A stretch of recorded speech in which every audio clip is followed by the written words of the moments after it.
আজকে এআরডিডি ডিপার্টমেন্টের state level second round review meeting আমরা অংশগ্রহণ করছি।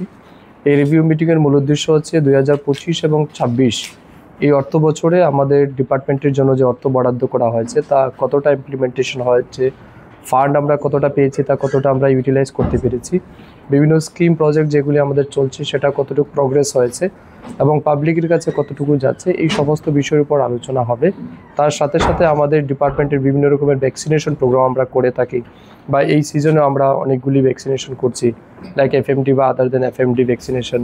এর বাইরেও আমাদের উন্নত গোধন প্রকল্পে আর্টিফিশিয়াল ইনসেমিনেশন আমরা করি বা উন্নত গাই বাছুরের জন্য। তো এগুলিও আমরা কতটা করতে পেরেছি, আলটিমেটলি আমাদের ডিপার্টমেন্টের অ্যাচিভমেন্ট কী রয়েছে অ্যাজ অন টুডে, এটা আমরা কথা বলবো, এই বিষয়ে আলোচনা করব এবং আমাদের যে জায়গাতে ঘাটতি থাকবে সেগুলিকে যাতে আমরা এই সময়ের মধ্যে আমরা রেকটিফাই করতে পারি। তার পাশাপাশি আমাদের এই ডিপার্টমেন্টের সেন্ট্রাল এবং স্টেট সমস্ত স্কিম মিলে যতগুলি প্রজেক্ট আমাদের কাছে আছে সবগুলি যাতে আমরা সময়ের মধ্যে কমপ্লিট করতে পারি, এই উদ্দেশ্য নিয়ে আমরা একটা কম্প্রিহেনসিভ ডিসকাশন করব।